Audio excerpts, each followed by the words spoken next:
الله الرحمن الرحيم. Assalamualaikum warahmatullahi wabarakatuh. Waalaikumsalam warahmatullahi wabarakatuh. Alhamdulillah sahabat belajar Rumah Belajar Al-Fatih, terkhususnya sahabat di Sorong dan dimanapun kalian berada. Alhamdulillah pada hari ini kita akan menyambung segmen dari Bincang Faedah seputar bulan Ramadan bersama dengan Ustadz kita, Ustadz Abu Ihsan Syahrul As-Saleri, hafizahullah Ustadz. Amin. Nah, seperti yang kita ketahui bahwa teman-teman sudah mengajukan pertanyaan dan Ana sudah menerima dan menyeleksi pertanyaan dari teman-teman sekalian. Terima kasih atas pertanyaan yang telah diberikan yang insya Allah akan dijawab bersama dengan Ustadz kita, Ustadz Syahrul ya. Tapi Ustadz, bagaimana Ustadz kabarnya Ustadz? Alhamdulillah baik. Hayakallah. Hayakallah Ustadz. Tapi Ustadz, kita ingin jawab nih Ustadz pertanyaan dari teman-teman Ustadz yang telah ditanyakan dari sepekan lalu sebenarnya Ustadz. Sudah lumayan lama mereka menunggu bertanya-tanya kapan Ustadz akan dijawab pertanyaannya seperti itu. Ana bilang nanti tunggu di hari Senin di segmen Bincang Faedah seputar bulan Ramadan Ustadz. Nanti Ustadz langsung saja Ustadz pertanyaan yang pertama Ustadz. Di masjid saya sholat tarawih 23 rakaat. Saya hanya ikut sampai 8 rakaat dan menunggu witir. Apakah saya masuk dalam keutamaan sholat semalam suntuk Ustadz? Nah, tahu Ustadz. Ada 3 keadaan nih Ustadz. Yang sering terjadi sebenarnya dalam kasus seperti ini Ustadz. Yang pertama adalah mereka di masjidnya 23 rakaat ini. Kemudian sholat tarwih dia inginnya 8 rakaat. Nah, dia menunggu imam sampai sholat witir Ustadz. Sholat witir ataukah dia sholat 8 rakaat. Kemudian ketika imam lanjut untuk rakaat ke-9 10-nya dia ikut dengan niat sholat witir bersama imam. Kemudian yang 11-nya yang satunya Ustadz dia ikut sama imam dan tapi tahiyat sendiri Ustadz.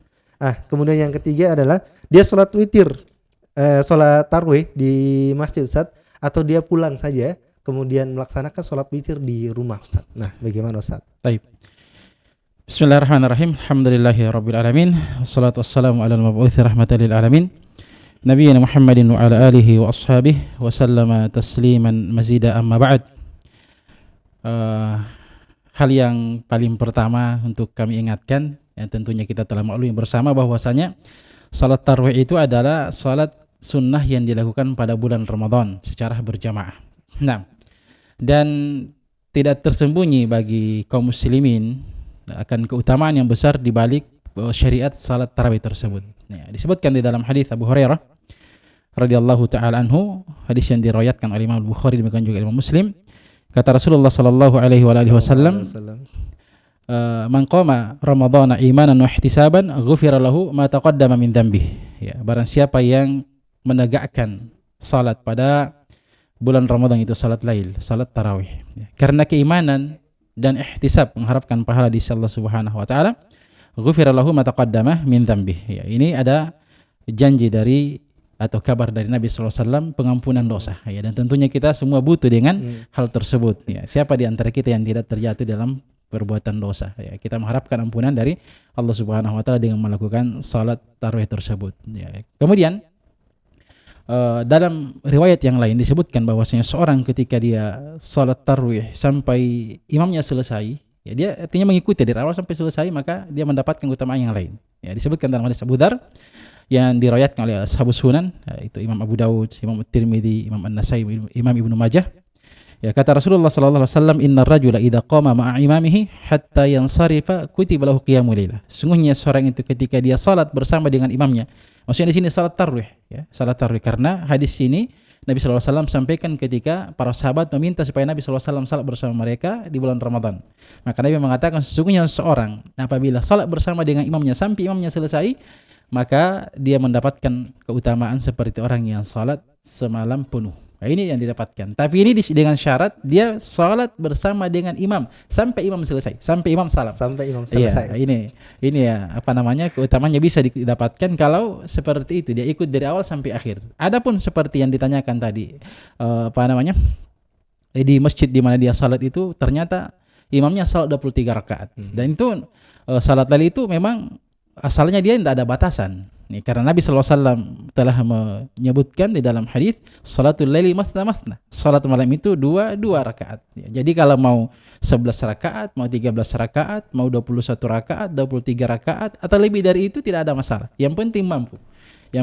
Mampu. Jadi kalau dia salat misalnya di masjid yang dia dapati imamnya salat 23 rakaat, kalau ingin mendapatkan keutamaan yang disebutkan tadi salat semalam suntuk, maka dia harus ikut bersama dengan imam jadi lalu sampai selesai. Kalau dia misalnya ikut cuma 8 rakaat, setelah itu dia pulang ke rumah melaksanakan salat witir di rumahnya, apakah entah dia salat ketika sampai di rumahnya dengan sendiri atau diakhirkan nanti di akhir malam, maka dia tidak mendapatkan keutamaan tadi. Karena kenapa? Imamnya kan belum selesai, dia sudah tinggalkan. Ya, ini keadaan yang pertama yang teman sebutkan kan. Kemudian keadaan yang kedua, kalau misalnya dia setelah selesai 8 rakaat dia duduk menunggu ya sampai ketika imamnya salat witir langsung dia masuk lagi di saf ikut salat witir ya. Sama keadaannya, dia juga tidak mendapatkan. Iya. Ini rugi sebenarnya. Kenapa dia tidak memanfaatkan kesempatan yang memang cuma satu kali dalam 1 tahun didapatkan, dan tidak ada yang bisa menjamin bisa mendapati bulan Ramadan berikutnya sehingga bisa mendapatkan keutamaan tersebut. Jadi dia telah meluputkan atas dirinya keutamaan yang besar. Ya, kalau dia misalnya sudah di 8 rakaat dia mundur dulu nanti ketika namanya salat tarawih baru dia masuk salat witir baru dia masuk lagi di saf. Ini adalah kerugian sebenarnya bagi diri sendiri. Meskipun sebenarnya kalau dari sisi boleh atau tidak ya tidak masalah. Kalau dia memang mau, tapi dari sisi keutamaan dia telah meluputkan keutamaan yang besar atas dirinya. Nah, kemudian kadang yang ketiga, kalau misalnya dia selesai di 8 rakaat imamnya ya. Kemudian rakaat ke-9 dan ke-10 dia niatkan untuk witir. Ya, ini sama hukumnya, maksud saya dia tidak salat sampai imamnya selesai, berarti tidak juga mendapatkan. Tapi apakah boleh dengan cara yang seperti itu? Berbeda niat antara imam dengan makmum. Ya, kalau kita lihat pembahasan para ulama, perbedaan niat antara imam dan makmum itu boleh saja. Ya, seperti terjadi ketika sahabat Mu'adz bin Jabal radhiyallahu taala anhu salat Isya bersama dengan Nabi, kemudian pulang ke kampungnya mengimami orang yang di kampungnya, di kabilahnya, di daerahnya. Salat Isya juga. Jadi sama-sama salat Isya. Salat Isya yang dilakukan bersama dengan Nabi itulah kewajiban. Kemudian beliau pulang ke kampungnya mengimami orang-orang yang di kampungnya salat Isya juga, tapi itu terhitung sebagai salat sunnah. Sementara orang di belakangnya yang bermakmum salat wajib. Ya, ini berbeda kan niatnya. Yang satunya salat sunnah imam, makmumnya salat wajib. Tapi itu tidak masalah. Makanya para ulama mengatakan berbeda antara niat antara imam dengan makmum itu tidak ada masalah insyaallah taala. Jadi ini perlu diperhatikan. Kalau dia misalnya ingin mendapatkan keutamaan salat lail seperti yang disebutkan dalam hadis semalam penuh, maka dia berusaha mencari masjid yang memang di 8 rakaat. Itu solusi yang terbaik. Ya. Kalau tidak dapatkan ya harus bersabar, dia ikut bersama dengan imamnya. Kalau ingin mendapatkan keutamaan tersebut. Nah, wallahu taala. Nah, toib. Nah, nih teman-teman sahabat Rumah Belajar Al-Fatih, cari masjid yang 11 rakaat. Kalau merasa 23 itu keberatan bagi antum sekalian, cari yang 11. Tapi ingat, bukan cari juga yang 11 tapi cepat. Atau 23 tapi cepat sekali ya. Ingat, ini bulan Ramadan, kita manfaatkan bulan Ramadan ini untuk mendapatkan kebaikan di dalamnya. Siapa sih yang mampu sholat semalam suntuk di zaman sekarang sini? Bersabar paling 1 jam 2 jam paling lama lah. Berat ya, karena pasti ada perkara-perkara yang akan mengakibatkan dia untuk tidak bisa melanjutkan salat, seperti ingin buang air dan yang seterusnya. Jenisnya. Ustaz. Nah, Ustaz, selanjutnya Ustaz. Ustaz, marahkan dari setan Ustaz. Tapi di bulan puasa ini saya masih sering marah begitu Ustaz. Allah Ustaz. Nah, ya namanya manusia kan seperti itu. Tapi disebutkan di dalam hadis Abu Hurairah riwayat Bukhari Muslim, kata Rasulullah sallallahu alaihi wasallam, as-siyamu junnah. Puasa itu adalah tameng. Puasa itu adalah pagar, tirai, pagar dia yang memagari seorang. Iya. Maka kata Nabi sallallahu alaihi wasallam, fa idza kana yaumu shaumi ahadikum fala yarfuth wala yaskhaf. Fa in sabahu ahadun aw qatalahu falyaqul inni imri'un shaim. Kata Nabi sallallahu alaihi wasallam, apabila salah seorang di antara kalian dalam keadaan berpuasa, maka janganlah dia berucap yang sia-sia atau dengan mengangkat suara, banyak berdebat, ya, marah-marah dan sejenisnya. Ya. Dan apabila ada orang yang mencelanya atau memeranginya, artinya ingin mengajaknya berkelahi dan sejenisnya, maka kata Nabi SAW, fakul ini imri'un shaim, maka katakanlah kepada orang tersebut, sungguhnya saya ini dalam keadaan berpuasa, harus menahan diri, ya, menahan diri dari marah, ya. Dan Nabi SAW telah mengabarkan kepada kita bagaimana cara supaya rasa marah yang ada pada diri kita itu bisa menjadi reda. Ya, di antaranya adalah tentunya isti'adah. Karena rasa marah kan sebagaimana disebutkan dalam pertanyaan bersumber dari syaitan. Maka kita beristi'adah, mohon perlindungan kepada Allah Subhanahu wa taala dari godaan syaitan. Ya, mengatakan auzubillahi minasyaitonirrajim, ya. Kalaupun misalnya ini tidak mampu untuk meredam kemarahan, maka kita berwudu. Ya, kita berwudu karena kan marah itu panas kan, sifatnya panas. Berwudu kita dinginkan. Ya. Kalaupun tidak mampu misalnya redah kemarahannya, maka kita tagyirul hay'ah. Kalau kita sebelumnya dalam keadaan berdiri, kita duduk. Ya. Kalau masih marah-marah begini, ya, berbaring, ya. Nah, seperti itu. Jadi apalagi dalam bulan Ramadan ini harusnya kita melatih diri untuk tidak banyak marah. Kalaupun di luar bulan Ramadan misalnya kita sering marah-marah, maka melatih diri pada bulan Ramadan untuk tidak marah. Maka karena orang yang kuat itu bukan orang yang mampu mengalahkan lawan, bergulat mengalahkan lawan. Ya. Kata Nabi sallallahu alaihi wasallam dalam hadis Abu Hurairah riwayat Bukhari Muslim, "Alaisa syadidu bisur'ah, ya, innamas syadidu liman amlaka nafsahu indal ghadab." Ya, kata Nabi sallallahu alaihi wasallam, orang yang kuat itu bukan orang yang mampu mengalahkan lawannya, bergulat mengalahkan lawan. Tapi orang yang kuat itu adalah orang yang mampu menguasai dirinya ketika dia dalam keadaan marah. Dan juga disebutkan dalam Al-Qur'an, ya. Ciri dari orang yang bertakwa, ya, disebutkan di dalam Al-Qur'an, kata Allah Subhanahu wa taala, wal qadiminal ghaib, ya, dan wal afina 'anil nas. Ya, orang yang mampu menahan amarahnya dan mengampuni manusia atau memaafkan orang lain. Jadi sifat marah itu dia harus artinya kalau bulan Ramadan, ya, kita harus melatih diri untuk tidak banyak marah. Dan ketika ada seorang sahabat yang datang kepada Nabi minta nasihat, kan apa nasihatnya Nabi? Ya. Dalam hadis Abu Hurairah Imam Bukhari, kan datang seorang laki-laki, kata Abu Hurairah radhiyallahu taala anhu, menemui Nabi sallallahu alaihi wasallam dan mengatakan, "Ausini, wahai Rasulullah, berikan wasiat kepada saya." Apa wasiatnya Nabi kepada sahabat tersebut? La taghdab, janganlah kamu marah. Iya, sampai diulangi 3 kali. Nabi pun mengatakan la taghdab, ya, jangan marah. Jadi marah itu bisa menjadi sumber atau sebab keadaan terjadinya kerusakan yang lebih besar, ya. Keadaan terjadi perceraian, percekcokan antara suami istri, ya, dan sejenisnya itu disebabkan karena marah yang tidak bisa terkontrol, ya. Maka harus ditempuh cara-cara yang kita sebutkan tadi. Dia beristiadah kepada Allah Subhanahu wa taala, dia berwudu atau mengubah posisi tubuhnya. Kalau dia sebelumnya berdiri, dia duduk dan seterusnya. Nah seperti itu.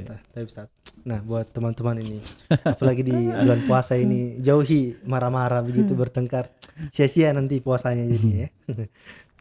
Ya, taib. Selanjutnya Ustaz. Nah, ini Ustaz, Allah membuka pintu surga di bulan Ramadan.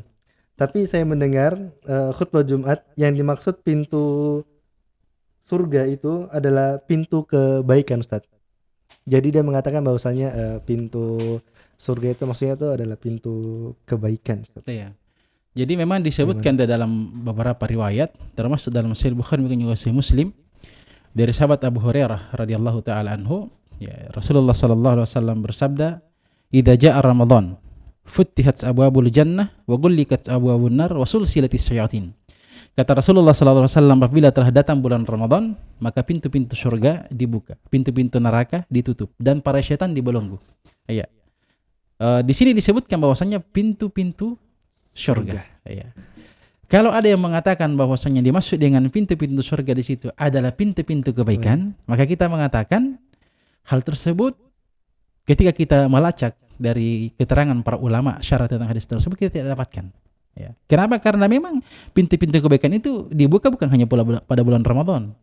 Pintu-pintu kebaikan itu dia terbuka sepanjang zaman dia. Ya, kalau mau dikhususkan pada bulan Ramadan saja butuh kepada dalil. Dan kalau kita mengatakan bahwasanya dimaksud dalam hadis ini adalah pintu-pintu kebaikan, maka dia tidak akan sejalan dengan beberapa yang disebutkan bahwasanya pada bulan Ramadan itu surga itu dihiasi.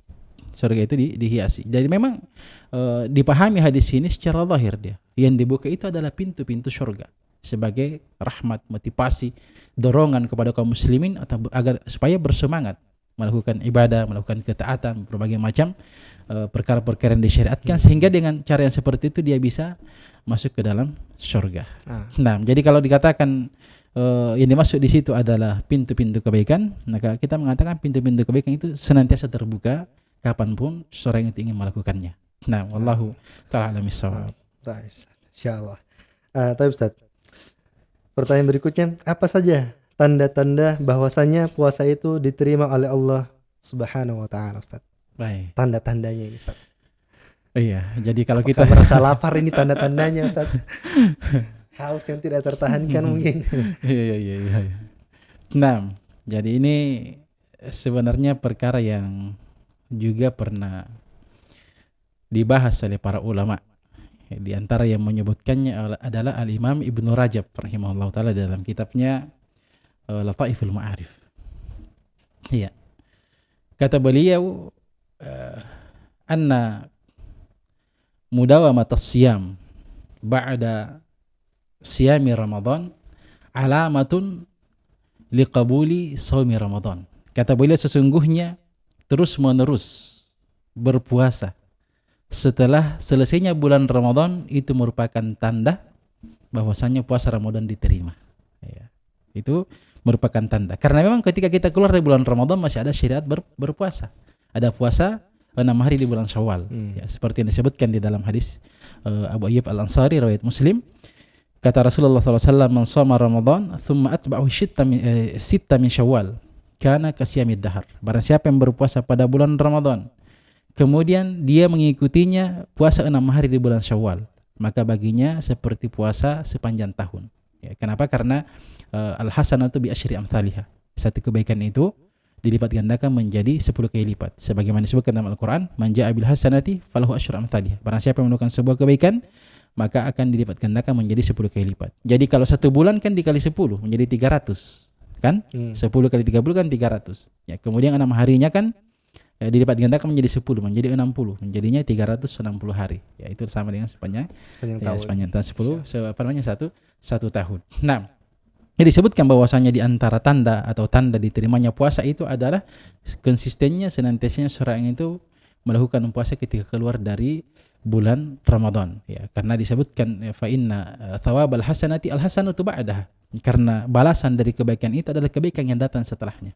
Ya, seperti itu dia. Jadi ketika berpuasa lagi. Ya. Jadi kita melakukan kebaikan di bulan Ramadan, ya maka balasan dari kebaikan tersebut ya kita melakukan kebaikan lagi di bulan Ramadan, di luar bulan Ramadan. Kebiasaan kita berpuasa di bulan Ramadan, ya kita bisa bawa keluar bulan Ramadan, berpuasa misalnya 6 hari di bulan Syawal, atau berpuasa misalnya nanti pada bulan Dzulhijjah tanggal 9 Dzulhijjah, ya, atau berpuasa pada bulan Muharram misalnya 9 Muharram dan 10 Muharram. Ya, ada puasa hari Senin Kamis, ada puasa 3 hari dalam setiap bulannya, ada puasa Ayyamul Bid dan puasa-puasa yang lainnya. Itu diantara hal yang disebutkan oleh para ulama. Jadi diantara tanda puasa kita diterima itu seperti itu. Ya, jadi kebaikan itu diiringi dengan kebaikan yang setelahnya.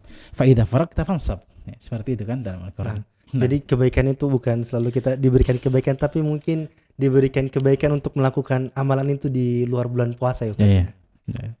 Kalau kita mampu melakukannya di bulan Ramadan, ya kita berusaha untuk istiqamah terus sampai keluar bulan Ramadan. Karena kan amalan yang paling dicintai itu apa? Kata Nabi sallallahu alaihi wasallam dalam hadis Aisyah radhiyallahu taala anha, riwayat Bukhari Muslim, ahabbul a'mali ila Allah ma dawama 'alaiha sahibuha wa in qalla.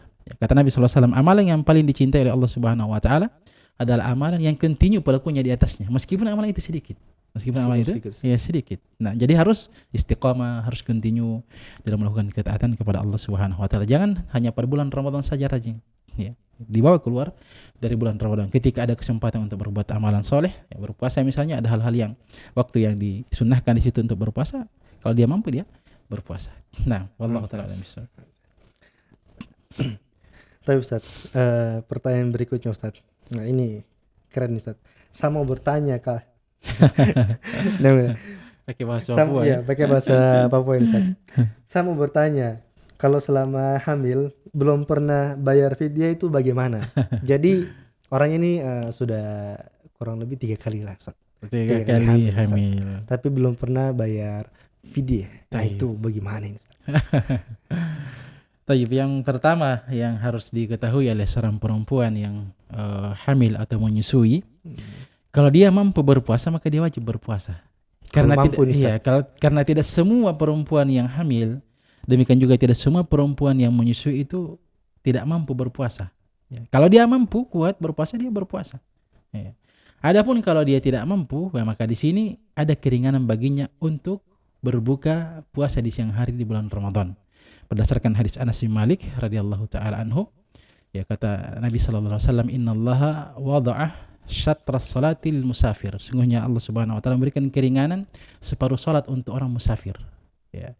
Walil musafiri wal hamili wal murdi as-saum. Demikian juga diberikan keringanan kepada orang yang musafir, orang yang menyusui dan orang yang hamil untuk berbuka puasa di siang hari pada bulan Ramadan. Jadi ada keringanan, kalau tidak mampu dia berbuka. Hanya saja terjadi silang pendapat di kalangan para ulama. Ketika dia berbuka di siang hari pada bulan Ramadan, apa yang wajib bagi dia? Apakah dia harus membayar qada? Apakah dia qada dengan sekaligus fidyah? Apakah dia harus membayar qada saja? Ataukah dia fidyah saja? Ataukah tidak ada sama sekali kewajibannya? Ya, jadi ada 5 ada 5 pendapat. Ya. Pendapat yang pertama mereka mengatakan dia wajib qada sekaligus fidyah. Qada sekaligus fidyah. Ya, sesuai dengan atau untuk setiap puasa yang ditinggalkan pada bulan Ramadan. Jadi kalau 30 hari, ya berarti 30 hari dia qada sekaligus 30 kalau apa 3 namanya? kali itu Ustaz ya. Iya, kalau 3 berarti 90. 90. Nah, jadi itu pendapat yang pertama. Ya, ini pendapat dinukilkan dari Imam Malik, demikian juga Al-Imam Syafi'i dan Al-Imam Ahmad dalam satu riwayat. Ya, ini pendapat yang kedua. Ya, mereka mengatakan yang wajib baginya adalah hanya membayar qada saja. Mengqada. Ya, kalau misalnya 3 bulan dia tidak berpuasa, ya apa? Iya, berarti 90 hari dia harus bayar qada. Nah, 90 hari, Masya Allah, berat ya. Nah, dan ini dinukilkan dari pendapat Sufyan Ats-Tsauri, Imam Az-Zuhri, demikian juga pendapat Al-Imam Abu Hanifah, mengqada. Pendapat yang ketiga, mereka mengatakan bahwasanya yang wajib baginya hanya membayar fidyah saja. Nah, ini yang dipilih oleh si penanya ini, membayar fidyah saja. Tapi ternyata dia tidak pernah bayar fidyah selama ini.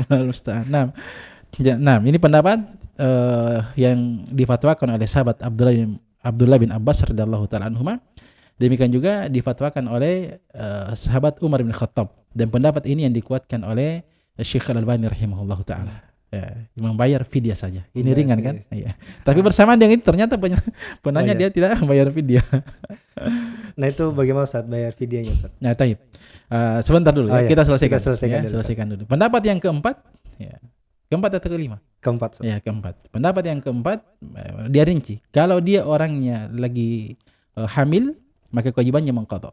Tapi kalau dia orangnya adalah perempuan yang menyusui, adalah kewajibannya adalah membayar fidyah. Ya, dia rinci seperti itu. Ya. Ini pendapat yang keempat.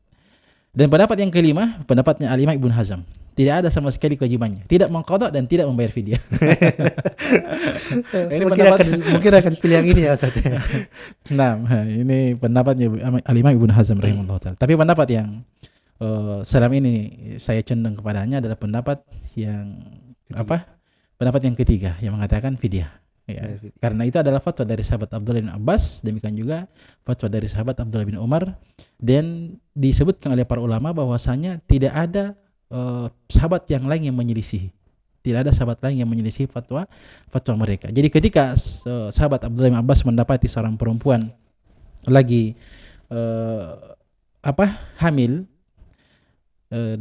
di bulan Ramadan, ya, maka sahabat Abdullah bin Abbas mengatakan, ya, anta bimanzilati al-kabir. Kedudukanmu sama dengan orang tua. Alladzi la yastati'us shaum, yang tidak mampu berpuasa. Maka kata sahabat Abdullah bin Abbas radhiyallahu taala anhuma, faftiri wa at'imi an kulli yaumin miskinan sa'an min hintah. Ya, kata beliau, hendaklah kamu berbuka, kemudian berilah makan untuk setiap harinya satu orang miskin seukuran setengah sa' dari gandum. Ini fatwa dari beliau. Demikian juga disebutkan oleh Nafi' rahimahullah taala bahwasanya Abdullah bin Umar ketika mendapati anaknya berpuasa di bulan Ramadan, kemudian anaknya dalam keadaan kehausan, maka beliau memerintahkan kepada anaknya untuk berbuka dan memberi makan untuk setiap harinya satu orang miskin. Ini yang dipegang oleh Syekh Al-Albani, demikian juga penulis kitab Sahih Fikih Sunnah. Ya, mereka menguatkan bahwasanya yang kuat itu adalah hanya membayar fidyah. Nah, tapi kalau misalnya dia memiliki kemampuan di hari yang lain untuk berpuasa dan itu adalah hal yang mudah baginya, maka tentunya ketika dia mengqada sekaligus membayar fidyah itu yang lebih hati-hati harusnya. Ya, lebih hati-hati. Tapi kalau dia misalnya memilih pendapat yang hanya membayar Fidyah. fidyah saja, ya masalahnya ini dia sudah 3 bulan tidak membayar fidyah. Iya. Sudah 3 kali. Sudah Ustaz. 3 kali. Apa ya? Artinya kan 3 Ramadan kan? 3 Ramadan. Ya, dia harus segera untuk membayar fidyahnya. Ya, setelah dia tahu hukumnya harus membayar fidyah, dia harus secepatnya untuk membayar fidyah. Fidyah. Guru kami sebenarnya Syekh Abdullah bin Mari Al-Adini hafizahullah taala, beliau memfatwakan bahwasanya hukum asal seorang perempuan yang hamil dan menyusui itu kalau dia tidak mampu berpuasa dia adalah mengqadha asalnya. Tapi kalau keadaannya terus menerus seperti yang disebutkan tadi ini ya, jadi tahun ini dia hamil kemudian dia menyusui kan 2 tahun kan, Ya. ya, setelah itu hamil lagi, menyusui lagi, hamil lagi dan menyusui lagi, kata beliau dalam keadaan seperti ini dia boleh beralih kepada fidyah ya, karena akan memberatkan bagi perempuan tersebut. Jadi kewajibannya sekarang untuk yang si penanya dia harus bersegera untuk membayar fidyah yang telah berlalu dan bertobat kepada Allah Subhanahu wa taala telah mengakhirkan pembayaran fidyahnya. Nah, wallahu taala alam. Nah, Ustaz, untuk ini Ustaz, pembayaran Ustaz. Jadi kan memberikan makan Ustaz, setengah Iya. sok ya. Setengah sok. Nah, Ustaz, itu kan Ukurannya? ukurannya maksudnya satu hari kan Satu orang miskin, iya. bisa dilakukan dalam sekali sehari Ya. atau harus 30. 30. Jadi kalau dia 90 kali lah Ustaz. Sekaligus maksudnya.